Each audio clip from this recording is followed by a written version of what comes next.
விவோல வந்து Y27 அப்படிங்கிற ஒரு என்ட்ரோல் ஸ்மார்ட் போன் லான்ச் பண்ணிருக்காங்க. ஃபாரின்ல வந்து இதே போன் வந்து 4G வெர்ஷன்லயும் லான்ச் பண்ணிருந்தாங்க, 5G வெர்ஷன் லான்ச் பண்ணிருந்தாங்க. ஆனா இந்தியாவுக்கு வரும்போது இது வந்து 5G வெர்ஷன் கட் பண்ணிட்டு 4G வெர்ஷன் மட்டும் லான்ச் பண்ணிருக்காங்க. சோ விவோவோட இந்த Y27ல என்ன விஷயங்கள் வருது அப்படிங்கறத இந்த வீடியோல பார்க்கலாம். மூல போனோட பில்ட் அப்படின்னு பார்க்கும்போது பேக் சைடுல வந்து ஒரு ஏஜி மேட் ஃபினிஷ் கொடுத்திருக்கா சொல்றாங்க. அதனால ஃபிங்கர் பிரிண்ட்ஸ் ஸ்மட்ஜஸ்லாம் படாதுன்னு சொல்றாங்க. சோ பேசிக்கா பார்க்கும்போது பிளாஸ்டிக் பில்ட் வந்து பேக் சைடுல வந்து ஒரு ஏஜி கிளாஸ் லைட்டாக வந்து ப்ரொடெக்ஷன் மாதிரி கொடுத்திருப்பாங்க. சோ எதிர்பார்க்கப்படுது. அதே ஃப்ரண்ட் சைடு டிஸ்ப்ளே அப்படின்னு பார்க்கும்போது இந்த போன்ல ஒரு 6.44 இன்ச்க்கான ஃபுல் HD பிளஸ் உள்ள LCD டிஸ்ப்ளே கொடுக்குறாங்க. இந்த டிஸ்ப்ளேக்கு நார்மலா 60 ஹெர்ட்ஸ் தான் ரெஃப்ரெஷ் ரேட் இருக்கு. சோ நமக்கு ரெஃப்ரெஷ் ரேட் கூட கொஞ்சம் அதிகமாக கிடைக்கல. சோ பேசிக்கான ரெஃப்ரெஷ் ரேட் மட்டும் தான் தராங்க. சோ LCD டிஸ்ப்ளே வந்த காரணத்தினால நமக்கு வந்து ஃபிங்கர் பிரிண்ட் ஸ்கேனர் போன்ல உள்ள சைடுல உள்ள பவர் பட்டன்ல தராங்க. சோ டிஸ்ப்ளேயோட குவாலிட்டி ஆவரேஜ். அதே ப்ராசஸர் அப்படின்னு பார்க்கும்போது நமக்கு வந்து இதுல MediaTekோட Helio G85 அப்படிங்கிற ஆக்டோகோர் சிப்செட் கொடுக்குறாங்க. இந்த ப்ராசஸர் வந்து ஒரு 2 GHz கார்டெக்ஸோட A75 கோர்ஸ் பேஸ் பண்ணிக்கிற ப்ராசஸரா வருது. அதே கிராபிக்ஸ் அப்படின்னு பார்க்கும்போது ARM G52 2eMC2 அப்படிங்கிற GPU கொடுக்குறாங்க. சோ ப்ராசஸரோட ரேங்கிங் மற்றும் ஸ்டாட்டிஸ்டிக்ஸ் இப்போ நீங்க ஸ்கிரீன்ல பார்க்கலாம். சோ பேசிக்கா பார்க்கும்போது ஒரு இன்டெல் சிப்செட்டாக வருது. சோ பெர்ஃபார்மன்ஸ் எப்படி இருக்கும் கேட்டீங்கன்னா வந்து நமக்கு வந்து ஆப்ஸ் ரன் பண்றதுல பிரச்சனை இருக்காது. பேசிக்கான ஆப்ஸ் ரன் பண்ணிக்கலாம். மல்டி டாஸ்கிங் பண்ணும்போது கொஞ்சம் ஸ்லோவா இருக்கிறத நோட் பண்ணுவீங்க.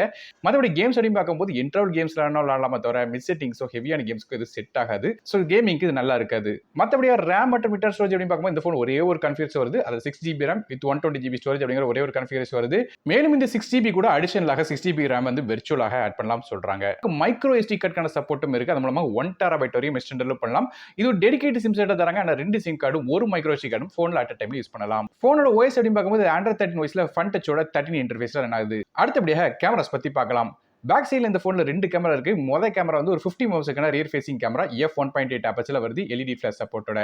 ரெண்டாவது கேமரா வந்து 2 மெகாபிக்சலுக்கான டெப்த் சென்சர் கொடுக்குறாங்க. இது f2.4 அபர்ச்சர்ல வருது. சோ போனோட பேக் சைடு நமக்கு வந்து ரெண்டு கேமரா தான். அதே செல்ஃபி அப்படின்னு பார்க்கும்போது ஃப்ரண்ட் சைடுல 8 மெகாபிக்சலுக்கான ஃப்ரண்ட் ஃபேசிங் கேமரா f2.0 அபர்ச்சர்ல வருது. நெட்வொர்க்ஸ் அப்படின்னு பார்க்கும்போது இந்த போனுக்கு வந்து 5G சப்போர்ட் கிடையாது. 4Gக்கான Vivo LTE மட்டும் தான் இருக்கு. மற்றபடியாக Bluetooth 5.0 மாதிரியான விஷயங்கள் தராங்க. இந்த போனுக்கு வந்து NFC சப்போர்ட் வந்து ஆனா கொடுக்கல. ஃபாரின் கண்ட்ரீஸ்ல வந்து கொடுத்திருக்காங்க. இந்தியாவுக்கு வரும்போது NFC மட்டும் கட் பண்ணிட்டாங்க. பேட்டரி பத்தி பேசுவோம். இந்த போன்ல ஒரு 5000 mAh பேட்டரி கொடுக்குறாங்க. சார்ஜ் பண்றதுக்காக நமக்கு வந்து 44 வாட்க்கான ஃபாஸ்ட் சார்ஜிங் சப்போர்ட் வருது. சோ டீசென்ட்டாக சார்ஜ் பண்ண முடியும். சார்ஜ் பண்றதுக்காக USB டைப் C போர்ட் தராங்க. கடைசியாக இந்த போனோட விலை எப்படின்னு பார்க்கும்போது 14999 அப்படிங்கிற பிரைசிங்ல வந்து இந்தியாவில் லான்ச் பண்றாங்க. சோ ஓவராலாக இந்த போன் வந்து எப்படி இருக்கு அப்படின்னு கேட்டீங்கன்னா வந்து ஒரு 4G போன், அதுவும் வந்து இன்டெல் ஸ்மார்ட் போனுக்கு வந்து இந்த பிரைசிங் கிட்டத்தட்ட 17000 ரூபாய்ங்கிற பிரைசிங்க்கு லான்ச் பண்ணிருக்காங்க. சோ அட்லீஸ்ட் ஒரு 5G சப்போர்ட் இருந்துச்சுன்னா வந்து கொஞ்சம் பெட்டர் அப்படிங்கறத சொல்லியிருக்கலாம். ஆனா 5G சப்போர்ட்டும் கொடுக்கல. சோ அப்படி பார்க்கும்போது இந்த போன்ல வந்து பாசிட்டிவான விஷயங்கள் வேற என்ன இருக்குன்னு கேட்டீங்கன்னா பேட்டரிஸ் ஓகே. மற்றபடியாக பெருசா வந்து இந்த போன்ல வந்து சொல்ற அளவுக்கு ஒரு பெரிய ஃபீச்சரும் இல்ல. சோ ஏன்னா மார்க்கெட்ல 13000 ரூபாய்க்கு வந்து 5G போன்ஸ் எல்லாம் லான்ச் பண்ண ஆரம்பிச்சிட்டாங்க. அப்படி இருக்கிற பட்சத்தில் ஒரு 4G போன் அது வந்து ப்ராசஸர் ரொம்ப பவர்ஃபுல்லான ப்ராசஸரும் கிடையாது.